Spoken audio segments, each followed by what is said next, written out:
Amen. Amen. Alléluia. Amen. Est-ce que tu peux acclamer Jésus là-bas là-bas? Alléluia.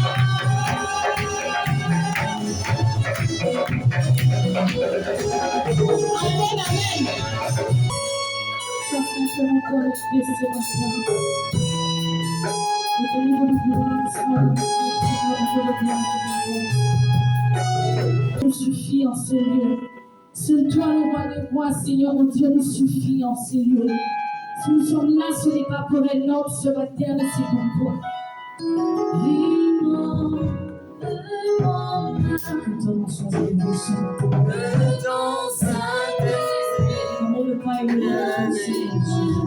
le contrôle de chaque situation qui trouble mes pensées, mes soucis et fardeaux à tes pieds.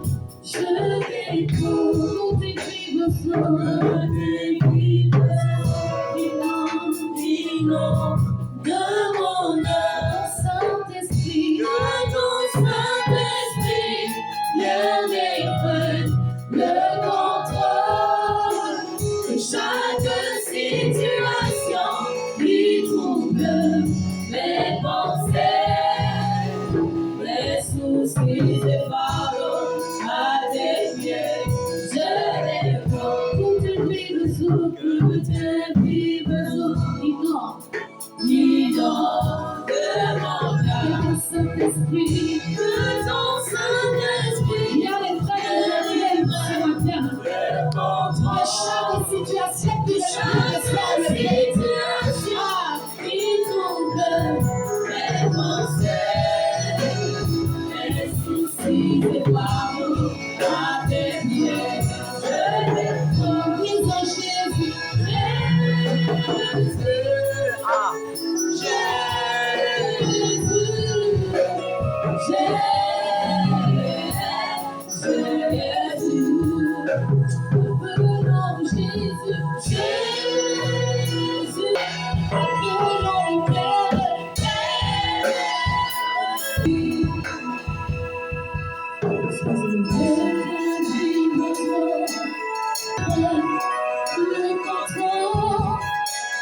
Chaque situation qui trouble mes pensées, mes soucis et fardeaux à tes pieds, je me confie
Nous avons besoin de toi sur le terre. L'Esprit Saint qui nous inspire à sa volonté.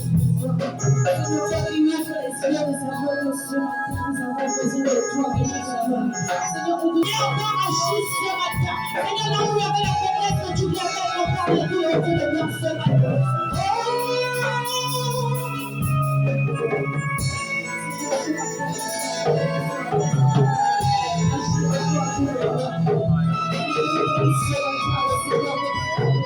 Si tu as quelque chose de particulier ce matin,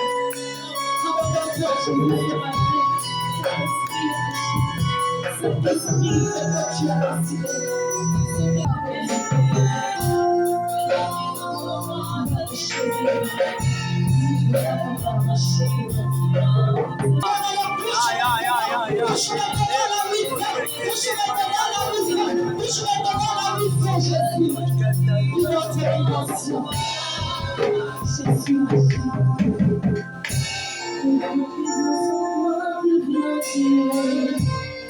Ta présence en moi devient papa.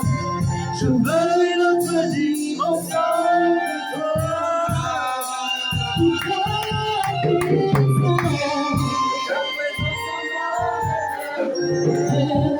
Que ta présence en moi devienne papa. Je veux une autre dimension de toi. Que ta présence en moi devienne réelle. Que ta présence en moi devienne papa. Je veux une autre dimension de toi. Que ta présence en moi devienne réelle. Que ta présence en moi devienne papa. Je veux une autre dimension de toi. Que ta présence en moi devienne réelle.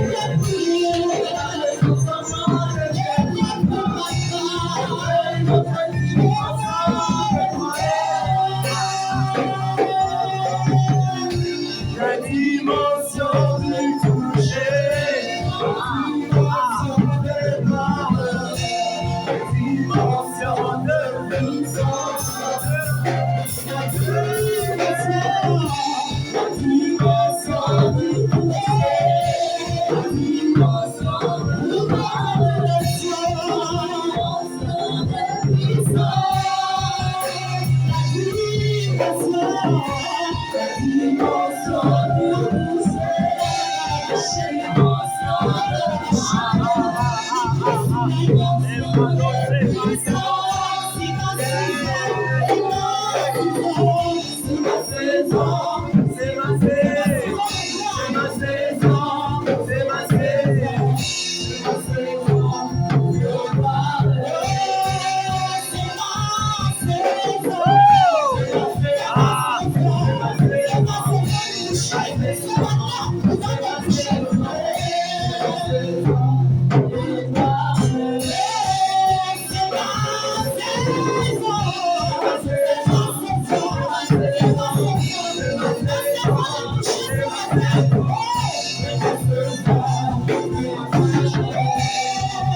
Avant que tu puisses s'asseoir, je voudrais que tu salues la personne qui est à côté de toi.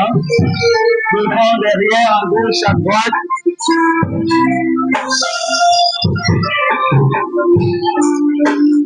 Avec un sourire, avec un sourire.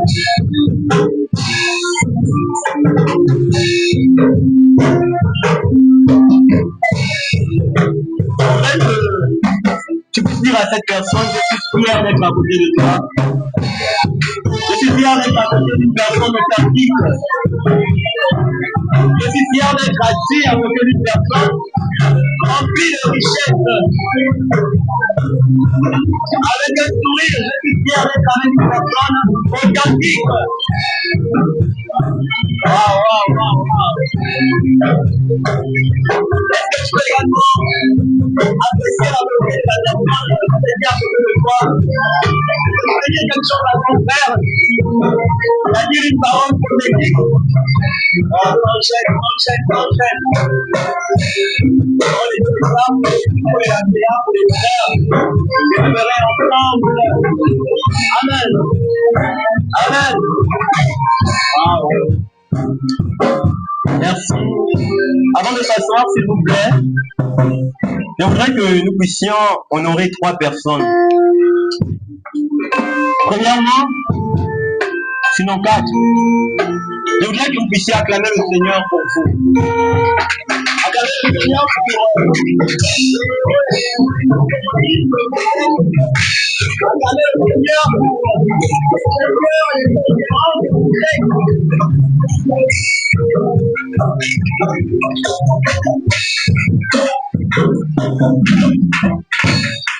Je voudrais maintenant que nous puissions honorer une catégorie de personnes.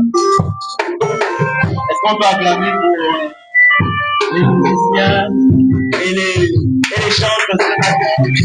Est-ce que vous pouvez acclamer gloire à toi, Seigneur. Nous voulons maintenant acclamer le Seigneur pour l'homme que Dieu a mis au milieu de nous. Ce n'est pas facile de nous supporter le tous, mais il est là, il se bat chaque jour. Est-ce qu'on peut acclamer le Seigneur pour la vie de son serviteur?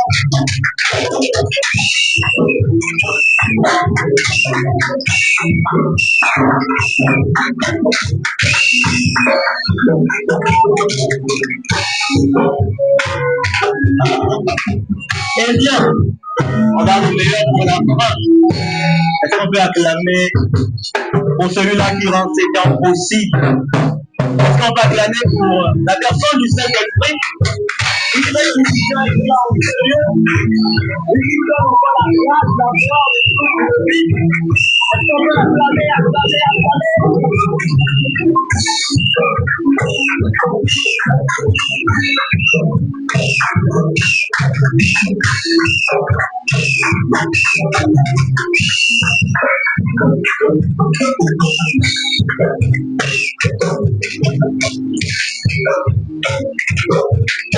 Alors je vous invite à prendre place, merci. Vous êtes tous bénis au nom de Jésus. Amen. Vous n'êtes pas convaincus. Je le déclare que vous êtes bénis au nom de Jésus. Amen. Le dernier chant a carrément éveillé mon esprit. C'était une autre dimension, une nouvelle saison. Amen. Et il ne nous reste plus grand chose, il ne nous reste plus beaucoup de jours pour pleinement rentrer dans la nouvelle année. Amen. Donc, nous allons développer une thématique. C'est un sujet que nous avons tous peur. Pour ceux qui sont à la cellule, ils ont pu avoir une portion. C'est vrai que nous ne sommes pas rentrés dans les détails. Je me tiens devant vous, pas parce que je suis meilleur que vous, pas parce que je connais plus que vous, pas parce que je peux plus que vous. Voilà, seul Dieu sait, toutes les fois qu'on se tient ici devant vous et vous nous regardez, ce que ça fait dans nos cœurs. Amen. C'est simplement par grâce que je me tiens là. Et c'est Dieu qui a voulu. Amen. Alors la thématique que nous allons développer ce matin, c'est mourir vide. Mourir vide. Voici notre thème ce matin.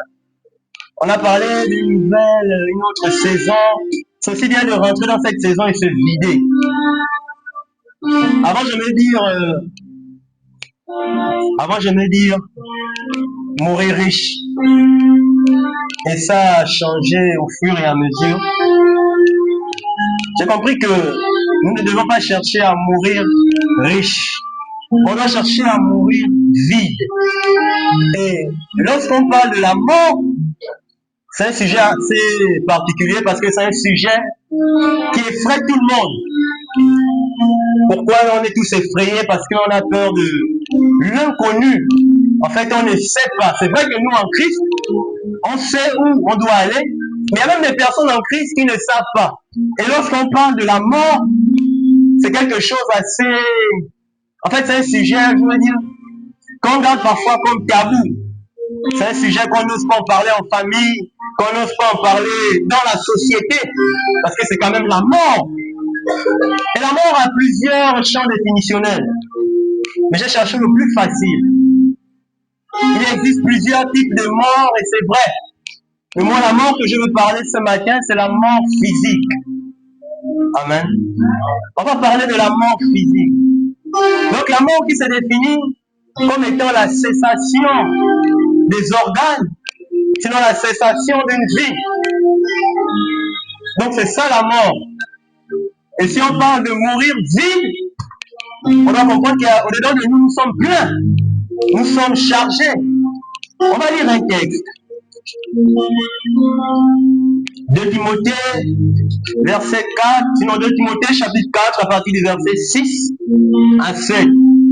2 Timothée 4, 6 à 7.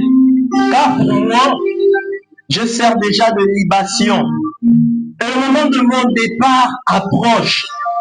J'ai combattu le bon combat. J'ai achevé la course. J'ai gardé la foi.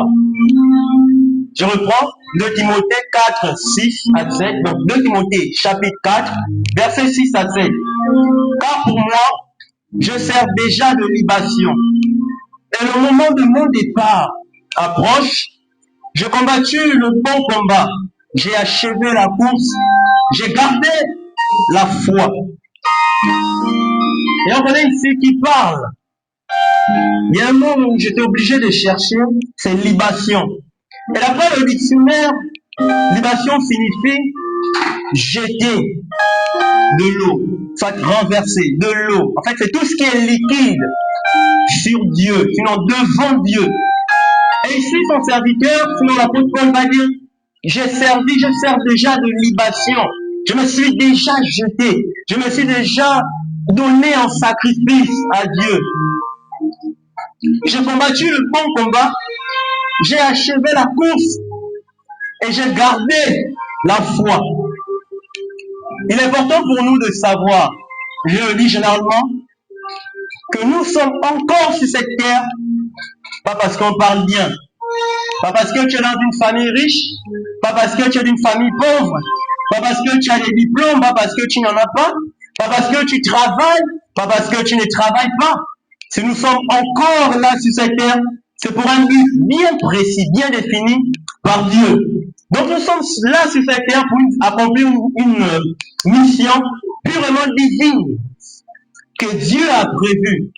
Et c'est pareil dans vos domiciles, dans vos maisons respectives. S'il y a des choses que vous gardez, c'est parce que ça a de l'importance, ça a de la valeur, c'est encore nécessaire, c'est encore utile. Parce qu'on est tous d'accord que quand ce n'est pas important, on jette. Lorsque ça n'a plus de sens dans notre vie, c'est même comme des relations. Lorsque quelqu'un n'est plus important, soit on s'éloigne, on met cette personne de côté. Amen. Et si Dieu permet enfin que nous puissions être là, ce n'est pas le fruit d'un hasard. On avait regardé directement, dernièrement, pas ici, les 17 objectifs de l'ONU. Et c'est assez vague. Il y a tellement beaucoup de choses à accomplir. Et Dieu permet que tu sois là, ce n'est pas le fruit d'un hasard. Parce que le hasard n'existe pas pour Dieu. Ça peut exister pour les hommes, mais pas pour Dieu. Dieu permet que tu assistes encore à ce culte. Ce n'est pas le fruit d'un hasard. Dieu permet que tu assistes. Sinon, tu as assisté à des séminaires, à des enseignements. Ce n'est pas un hasard. C'est parce que le royaume de cieux veut que tu sois pleinement équipé pour la mission qu'ils ont prévue pour toi. Voilà pourquoi le royaume se déploie en mettant des ressources en place, des richesses en place, qui doivent contribuer à ton élévation, pour contribuer à ton enseignement. Parce que tu as un but à atteindre. Donc le royaume investit au-dedans de toi sur la terre des hommes. Regardez aujourd'hui tout ce qu'on a eu à déployer. Et chacun sait, vous savez déjà pourquoi vous êtes là, c'est bien. Mais beaucoup ne savent pas. Regardez tout ce qui a été déployé pour que nous puissions être là. L'électricité, on a un bon son, tout est prêt. Le royaume investit chaque jour au-dedans de nous. Vous marchez parfois dans les rues, on vous donne des papiers, des prospectus, des brochures. Et parfois on met de côté. Ce n'est pas un hasard. C'est parce qu'il y a des enseignements que nous devons tirer. Et durant l'exercice de notre... En réalité, dans cette terre, nous ne devrions pas souffrir. Parce que toi-même, d'abord, tu es une richesse. Oh, je ne dis pas pour flatter quelqu'un, honnêtement. C'est selon les Écritures. Voilà. Tu es une richesse. C'est-à-dire, là où tu es là, tu es riche. Et ta richesse n'est pas influencée par la richesse de ces hommes. Mais ta richesse dépend de la patrie d'où tu viens. Voilà pourquoi l'apôtre Paul dit, j'ai combattu le bon combat. On ne va pas s'attarder sur lui. Mais au-dedans de toi, il y a des dons. Il y a des talents que Dieu a placés au-dedans de toi. Mais il y a toujours un malheureusement. Malheureusement, ces richesses, ces dons sont mis au profit d'autre chose. Malheureusement, ces richesses sont orientées vers la quête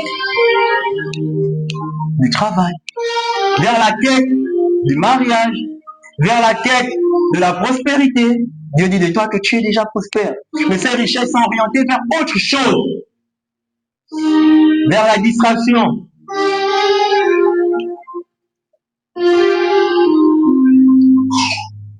Et en semaine, je suis parti voir une personne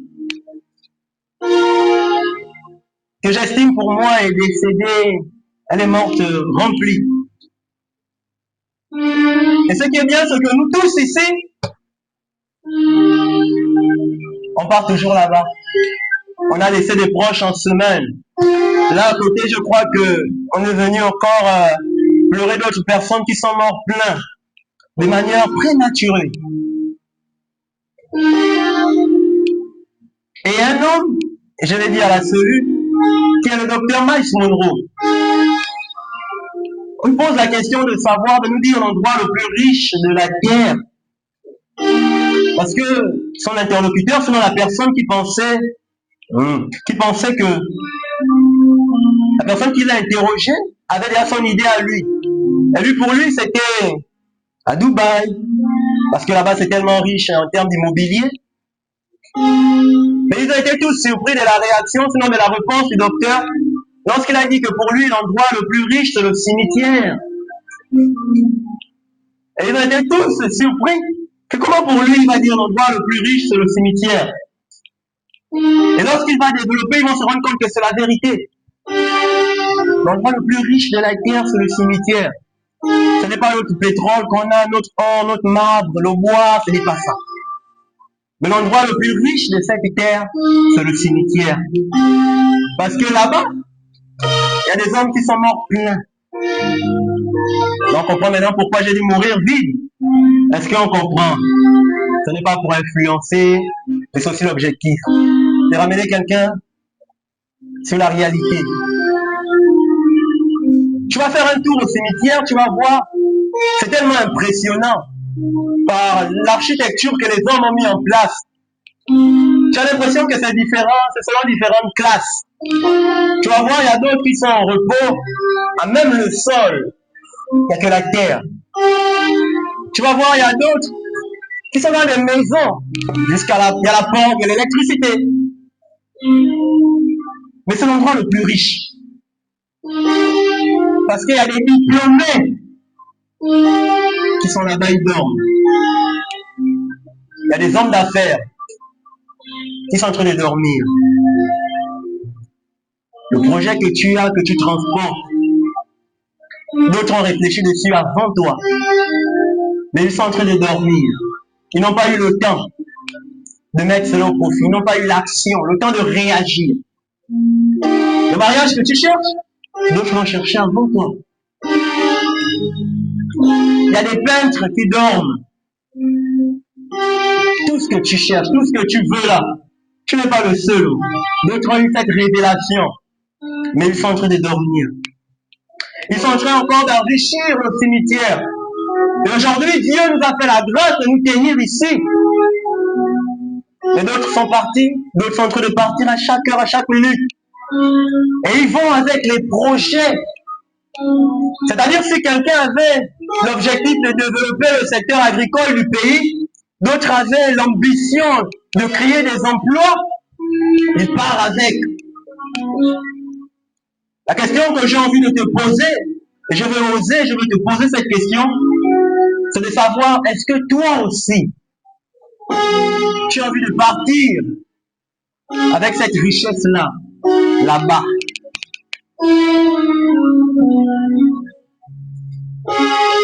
Dieu nous a tous créés pour un but précis. Voilà pourquoi je veux que nous puissions lire Jérémie 1 à partir du verset 5. La parole de Dieu dit ce qui suit. Avant que je ne t'eusse formé dans le ventre de ta mère, je te connaissais déjà. Il est important pour nous de savoir que Dieu t'a créé pour un but précis. Et voilà pourquoi tu es là sur cette terre. Voilà pourquoi tu es dans l'église. Voilà pourquoi tu es en ce lieu. Voilà pourquoi tu es dans cette famille. Voilà pourquoi tu es dans ce pays. Chez nous en Afrique, nous sommes à 54, si je ne me trompe pas, c'est ça? 54 pays. Mais pourquoi tu es venu ici au Gabon? Pourquoi tu es venu précisément dans cette famille? Pourquoi tu es précisément avec toutes les églises qui sont dans Libreville, sinon dans le Gabon? Pourquoi tu es ici? Le hasard n'existe pas pour Dieu. Il est important que tu puisses comprendre que Dieu t'a créé pour un but précis. C'est-à-dire lorsque le monde se questionne, lorsque le monde cherche des solutions, lorsque le monde cherche vers qui se tourner, et toutes les fois que tu tâtonnes, le monde aussi va toujours tâtonner. Parce que Dieu t'a créé et toi tu es la réponse à ce monde. Sinon tu es la solution aux besoins de ce monde. Tu es la solution pour ta famille. Tu es la solution pour ton église. Tu es la solution pour ton quartier, pour ton pays. Dieu ne nous a pas envoyés pour simplement être des personnes errantes. On se balade, on monte, on descend. Il y a des richesses en toi que tu dois déployer.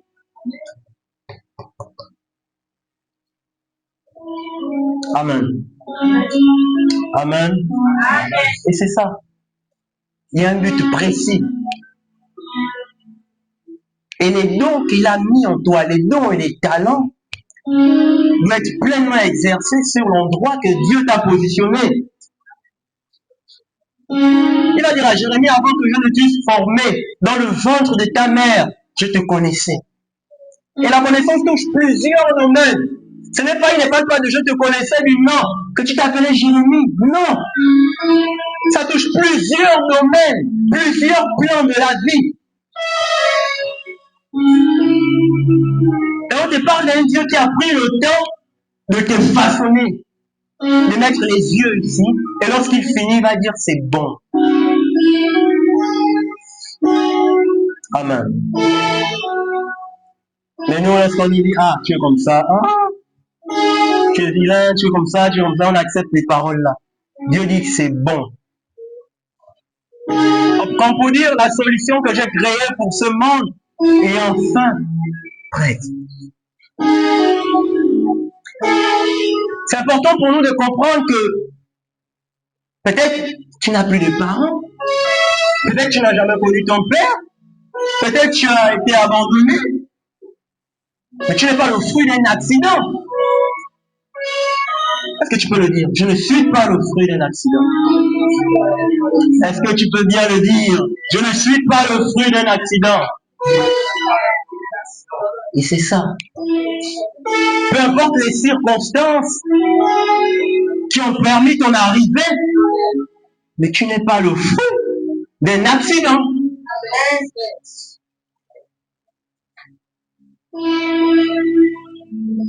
Chaque personne, regardez comment Dieu est puissant.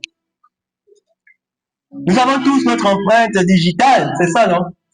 Mais chaque personne a son empreinte. Et lorsqu'on regarde les films, lorsque vous rentrez dans certains endroits, vous allez vous rendre compte que ton empreinte te donne accès à des endroits. Amen. Mais comment vous êtes plusieurs dans le Gabon là? Mais Dieu ne permet même pas que ton empreinte puisse être similaire à l'autre ou être pareil, mais tu es unique. Parce que tu as une mission unique que seul toi peux accomplir. Il n'y a même pas ce genre de choses. Amen. Nous connaissons ce que c'est l'ADN. Mais dans ton ADN spirituel, il y a une mission. Il y a une mission. C'est ce qu'on doit tous chercher à faire. Tu peux travailler quelque part, tu peux être quelque part, mais c'est trouver le but, le pourquoi je suis là. Le pourquoi Dieu a permis qu'en cette saison, je puisse être là. Si on prend par exemple Moïse, la mission de Moïse était de libérer le peuple. Tu n'es pas d'accord? David, lui, devait régner. Et la mission de Jésus, c'était de sauver le monde. Mais quelle est ta mission? Pourquoi tu es là?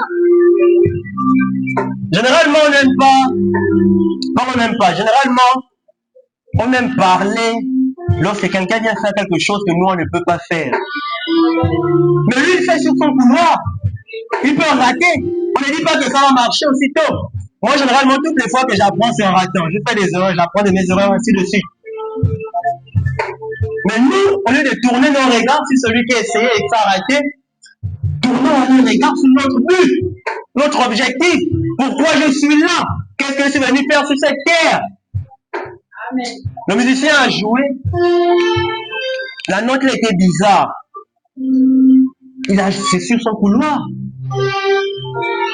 Tu sais chanter, tu ne chantes pas. Tu vas aller chanter au cimetière. C'est une question qu'on doit se poser. Les entreprises qui sont dedans de toi, les magasins, toi qui veux investir dans l'immobilier, dans le transport, toi qui veux nourrir les nations, l'Afrique, le quartier, la famille, toi qui veux former une famille, toi qui veux prendre soin de ta famille. Pendant que tu veux prendre soin de ta famille, tu ne fais pas ça maintenant. Tu vas aller prendre soin des autres dans la tombe. On doit se poser des questions.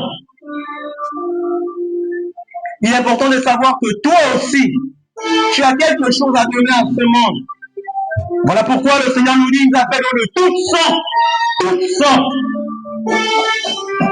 de bénédictions dans les lieux célestes.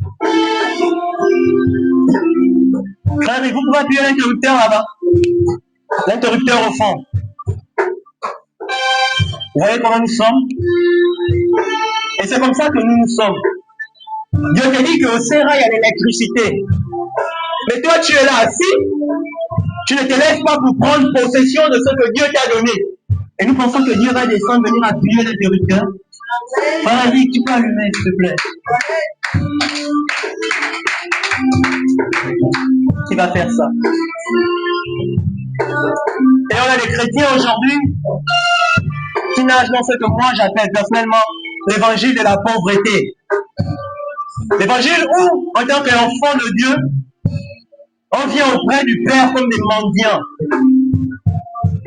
On vient mendier. Pendant que le Père te dit, je t'ai déjà tout donné. Mais on a un problème, c'est qu'on ne veut pas se lever et appuyer l'interrupteur afin d'être éclairé. On veut que c'est lui encore qui vient, je ne sais pas comment il va faire, pour venir t'appuyer l'interrupteur pour que tu sois éclairé. Pour le projet que tu as, nous voulons encore que c'est Dieu qui descende venir encore te montrer. Amen. Amen.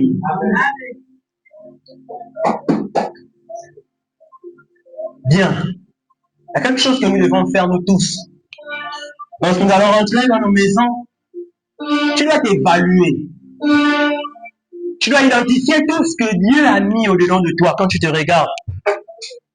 Est-ce qu'on peut lire Romains 12, à partir du verset 6?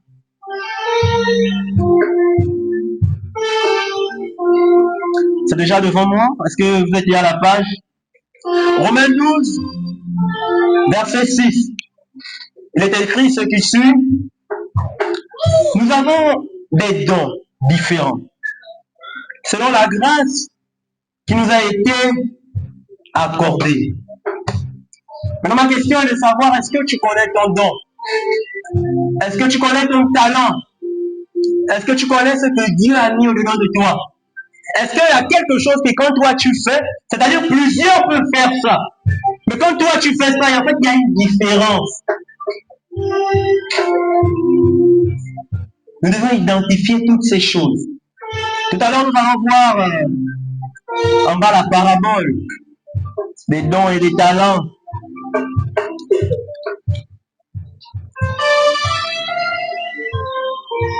Nous avons tous des dons. La dernière fois, j'ai été surpris, je suis tombé sur une vidéo du frère Eric.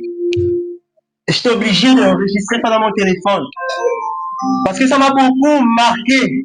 La manière dont il manageait les jeunes de You Reporter. C'est ça le nom, non? En fait, j'étais surpris. J'ai une question à poser. Pourquoi ce professionnalisme-là, vous n'apportez pas ça ici dans la maison de Dieu?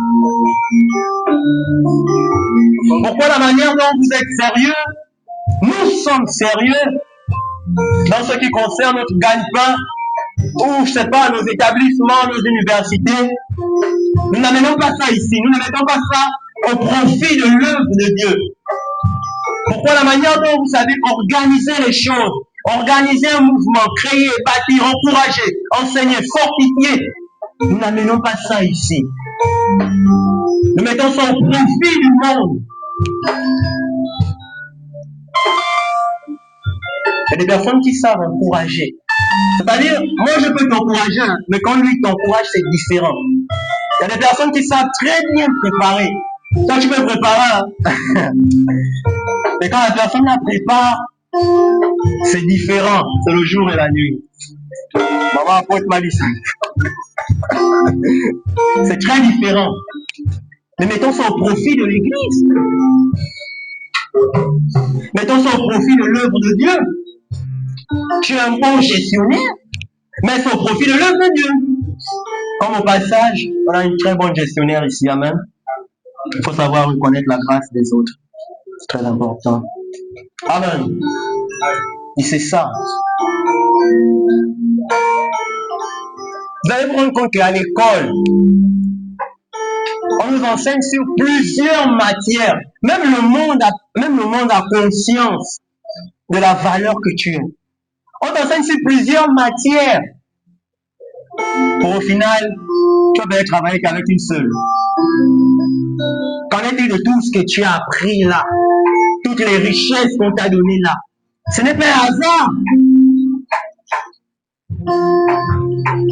Mais en Christ, nous avons possibilité d'exercer pleinement tout ce qu'on a reçu. Parce que ça n'existe pas le hasard pour Dieu. Amen. Qui comme moi a vécu ça? Aujourd'hui, tu as maths, demain tu as ça. Le seul cerveau. Mais pour tout ça, et papa apôtre dit parfois ici que le cerveau, c'est puissant. C'est un ordinateur, c'est puissant. Et très puissant. Vous voyez combien de fois c'est nous-mêmes qui nous minimisons. Le monde, eux, ils ont pris conscience de la richesse que tu as. Et ils savent que tu peux retenir tout ça. Tu peux être formé sur tous ces domaines. On te met les maths, la physique, on te met ça rentre, parfois ça ne rentre pas. Et lorsque tu termines, on te dit, bon, va te spécialiser. Tu vois, le truc pas peut-être en langue. Pour devenir professeur d'espagnol. Les maths ont servi à quoi? Ça servi à quoi? Ça servi à quoi? Mais eux, ils ont pris conscience de l'être puissant que tu es. Amen. Amen.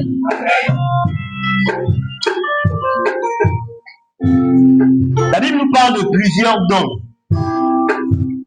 Et comme je l'ai dit en amont, on va voir en bas la parabole des talents.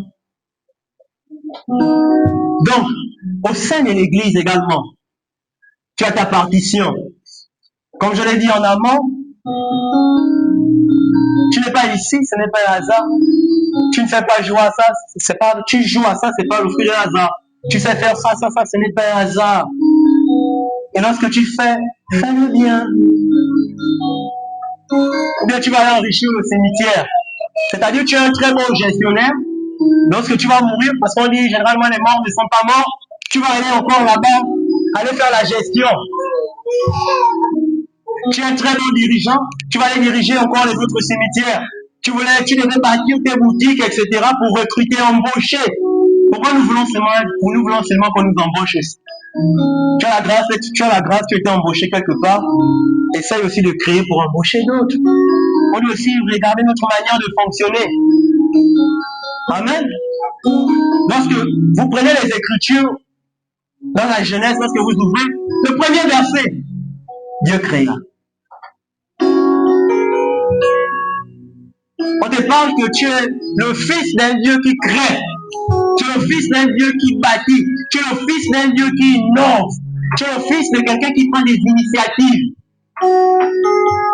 Dieu créa. Et puisqu'il dit de nous que nous sommes des dieux, c'est qu'au-dedans de toi, tu as cette fonction également de créateur. Tu as cette fonction de bâtisseur, d'innovateur. Il n'y a pas une raison que lorsque tu vas mourir, tu vas arriver à Dieu. Seigneur, tu as fait l'injustice. L'autre, tu l'as envoyé dans une famille riche. Moi, tu m'as mis dans une famille pauvre, dans une famille démunie. Il n'y a pas de raison. C'est simplement l'enfer qui va s'ouvrir. Parce qu'aujourd'hui, nous avons encore la grâce d'être là. Et cherchant à mourir, c'est même une bonne nouvelle que je vous annonce. Nous allons tous mourir. Que ça ne vous effraie pas. Nous allons tous et toutes mourir. Mais cherchons à mourir vite.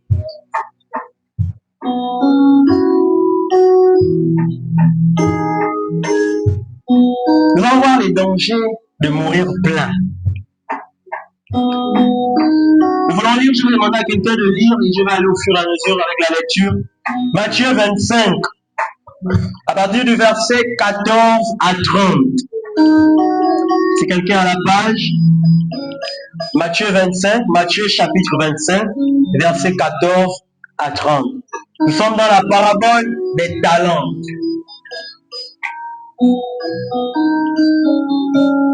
C'est quelqu'un à la page, il se manifeste.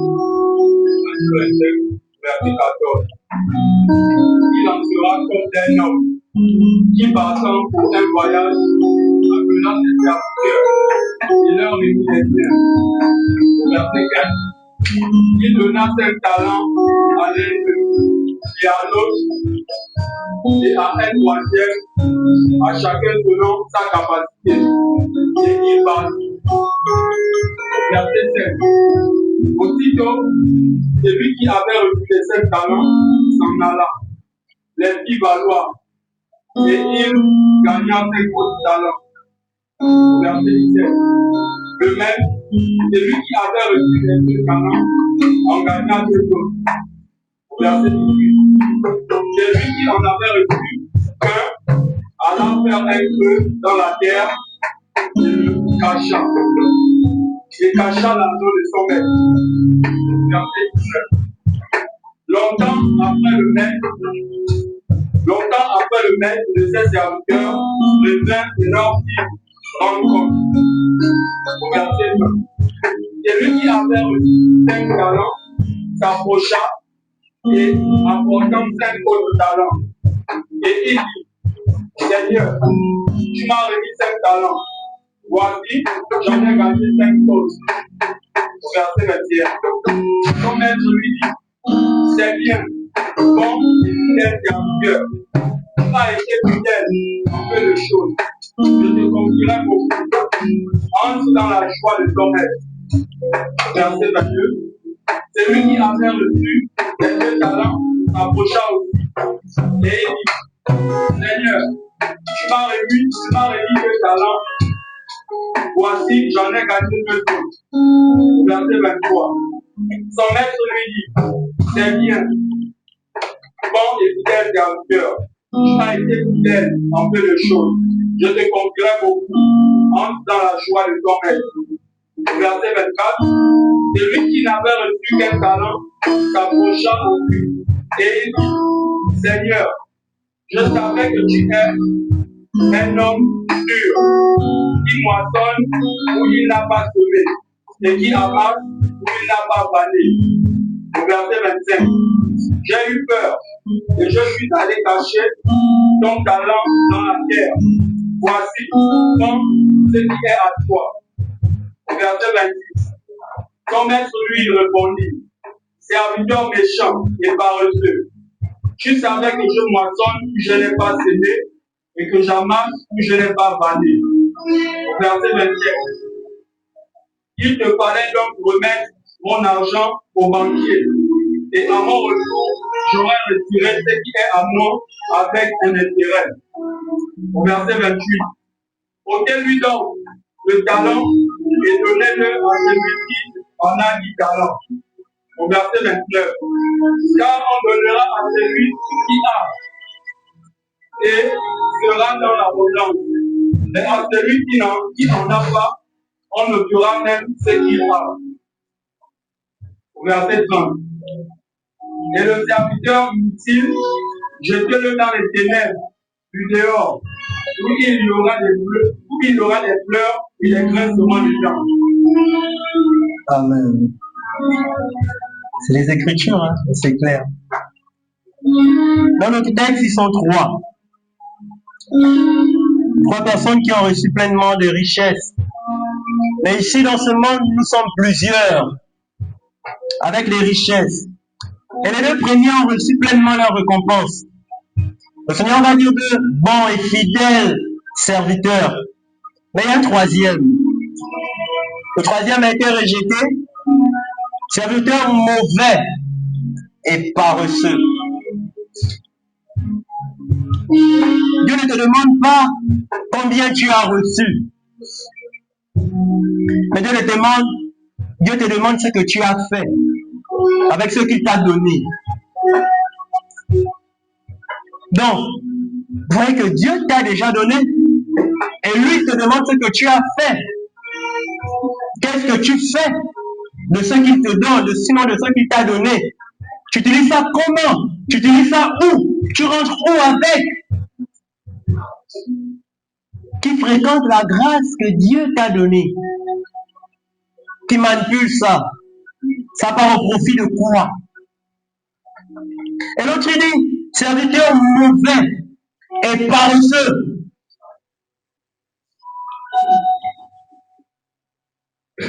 Donc on comprend que mourir plein, c'est mourir avec le potentiel que Dieu lui a donné. Mourir plein, c'est mourir avec toutes les ressources que Dieu t'a données. Et tout enseignement, tous les messages qu'on écoute, je prie afin que nous tous puissions entrer au ciel. J'ai pas envie de dire un mais. Sauf que là-bas, selon les Écritures, tous les enseignements vont nous talonner l'esprit. Pourquoi je ne me suis pas arrangé le jour-là? Pourquoi j'ai accepté de mourir avec le potentiel que Dieu m'a donné et venir ici? Pourquoi j'ai accepté de garder le potentiel que Dieu m'a donné au lieu d'aider d'autres personnes à développer le leur? Pourquoi je sais faire telle chose et je n'ai pas pu former quelle personne sur le domaine là aussi? Parce que nous sommes comme ça. Il y a des serviteurs également mauvais dans l'église. C'est-à-dire, il sait faire quelque chose, il veut rester là à titre foncier, comme ça l'appartient à celui. C'est-à-dire, il sait prêcher, il veut rester là à titre, c'est maintenant son titre foncier, c'est son terrain. Il ne veut pas se reproduire. Il ne veut pas aider les autres à développer leur potentiel. Mourir plein également, c'est mourir avec ses projets inachevés. Et tu vas mourir plein. Dieu dit de son serviteur Abraham qu'il était rassasié de tous ses jours. Il était rassasié. Il a eu le temps de faire tout ce qu'il voulait faire. Donc le projet que tu as, le projet que tu transportes, mourir plein, c'est mourir avec. Les vies que tu es censé bâtir. Un homme de Dieu pouvait dire, il a pris l'avion, et dans l'avion, il y avait une star, un grand joueur. Mais remarquez que les gens venaient seulement pas des joueurs, bonjour. Et tout s'est dirigé vers l'homme de Dieu.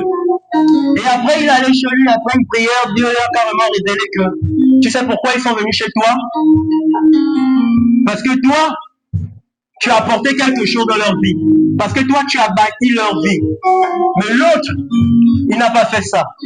Voilà pourquoi le Seigneur nous dit que sert-il d'avoir tout le monde si tu perds ton âme? Lui, c'est d'autres, c'est ça. Je vais toucher un peu mes amis musiciens. Et d'autres, c'est ça. La gloire de savoir bien jouer. Mais quand tu joues, est-ce que tu bâtis une vie?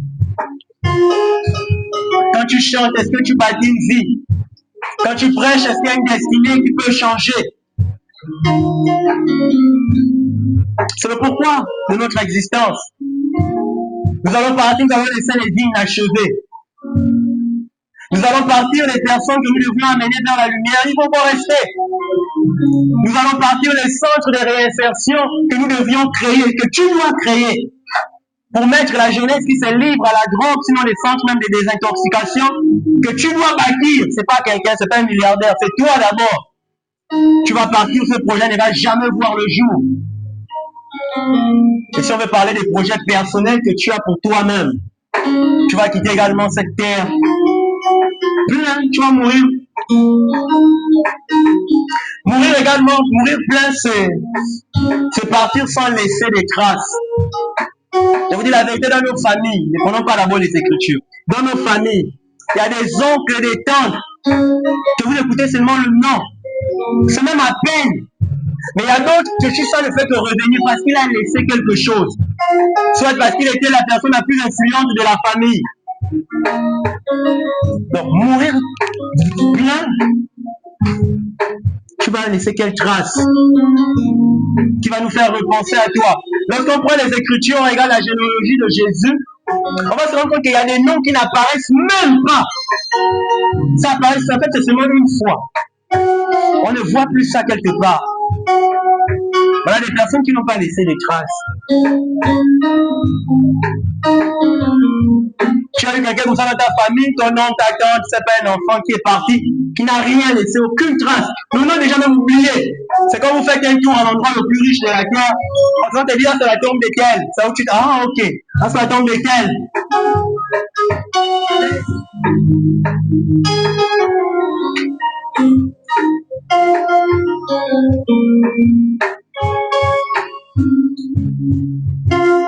Nous voulons vivre Jean 19 à partir du verset 30. Nous voulons voir ce que c'est mourir vide. Mourir vide, c'est vivre en donnant tout. Et pour cela, nous allons lire Jean 19, verset 30. Quelqu'un à la page?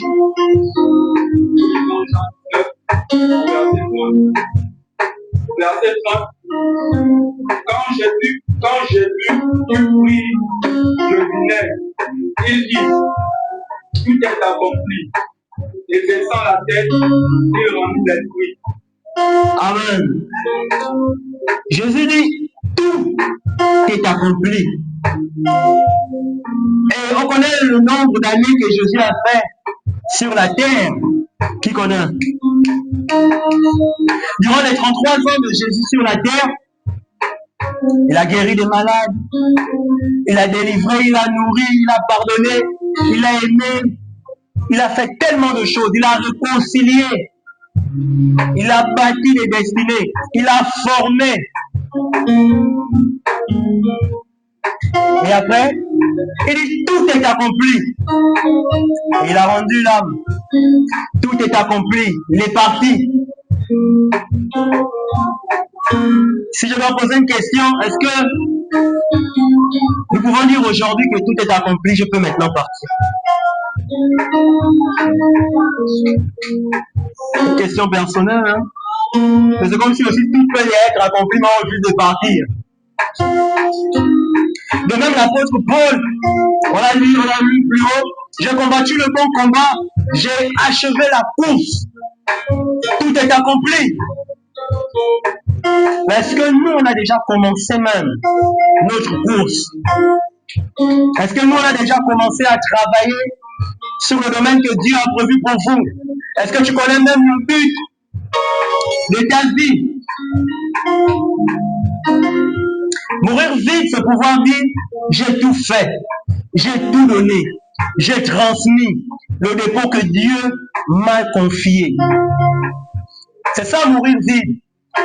Est-ce que la connaissance que tu as déjà transmis cela à quelqu'un? Est-ce que ce que tu sais faire, tu as déjà transmis cela à quelqu'un? Une année à l'Alliance, on a perdu un pasteur, un très bon musicien, très bon musicien. Mais beaucoup de jeunes qui fréquentaient ce papa regrettaient pourquoi il est parti, parce qu'eux, ils estimaient qu'il est parti avec beaucoup de choses. Il jouait à la solo et il faisait un peu de tout. Donc, mourir vite, c'est j'ai tout fait. Est-ce que tu as déjà commencé à faire? J'ai tout donné. Est-ce que tu as commencé à tout donner? J'ai transmis le dépôt que Dieu m'a. Est-ce que tu as commencé à transmettre? Est-ce que le don que tu as commencé à transmettre? Est-ce que le talent, tu as commencé à transmettre? Est-ce que l'enseignement que tu as commencé à transmettre cela aux autres? Pour beaucoup, sinon la plupart, pour nous tous, c'est non.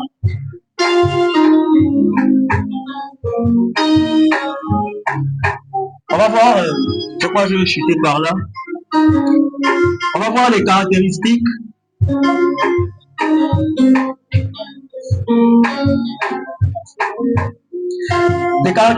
d'un homme, sinon d'une personne qui veut mourir vide.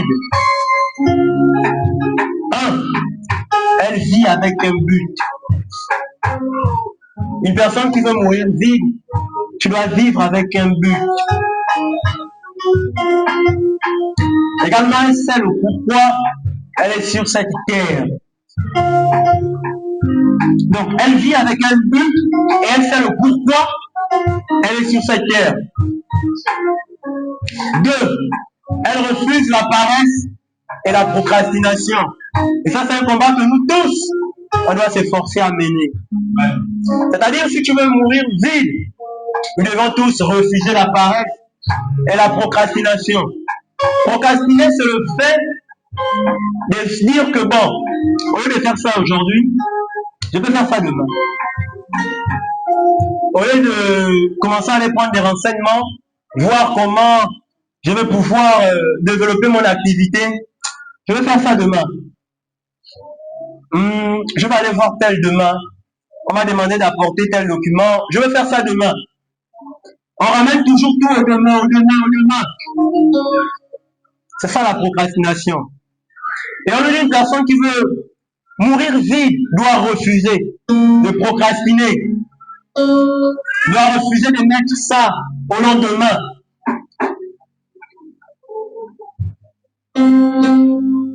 En 3, elle se donne sans réserve dans ce qu'elle fait pour Dieu. Je vais mettre ça même en 1, mais c'est le plus important. Elle se donne sans réserve dans ce qu'elle fait pour Dieu. Voilà une personne qui veut mourir vite. Tu te donnes sans réserve pour l'œuvre de Dieu, pour le service de Dieu. Dans les Écritures, quelque part, il est dit, fais tout de bon cœur comme pour le Seigneur. Mais là, on parle du Seigneur. Donc, tout ce que nous devons faire, c'est sans réserve. C'est-à-dire, s'il y a quelque chose que tu veux montrer aux autres, tu le montres librement, sans attendre qu'on te donne des sous. Également, elle pense à la génération future. Et je l'ai dit plus haut, elle transmet ce qu'elle a. Parce que ce que tu as, ce n'est pas pour toi. Beaucoup aiment dire mon don, mon don, mon don. Mais le don que tu as reçu te sert à quoi si nous ne sommes pas là? Le don que tu as reçu te sert à quoi s'il n'y a pas des gens autour de toi? Tu exerces ça comment? Le don que tu as reçu, si tu n'es pas dans une famille, tu exerces ça comment?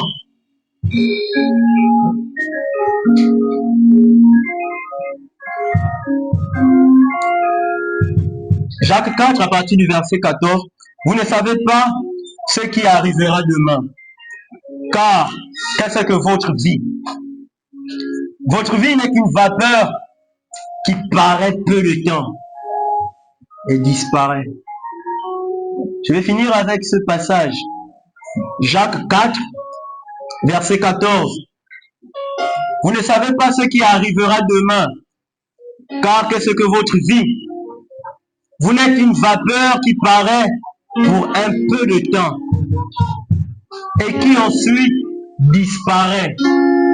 Et même pour qu'il y ait d'abord la vapeur, avant que la vapeur ne puisse monter, c'est que quelque part, il y a eu, je sais pas, il y a eu un contact avec la chaleur et ça crée une vapeur avec le feu, par exemple. C'est que quelque part, il y a eu de l'action. Il y a eu un travail. Et si on veut s'imaginer en tant que vapeur, ici la vapeur a eu le temps de travailler et la vapeur est montée. Donc il y a eu le temps où c'était en activité. Et ce que le Seigneur dit de nous ce matin, vous ne savez pas ce qui arrivera demain. Car qu'est-ce que votre vie? Vous n'êtes qu'une vapeur qui paraît peu de temps et disparaît. Alors en tant que vapeur sur cette terre, le temps que Dieu nous a donné, mettons ça au profit de son œuvre. Vidons-nous. Allons-y tous, retrouver nos frères et sœurs, nos prédécesseurs là-bas, mais avec une particularité, étant vie. Que Dieu bénisse sa parole.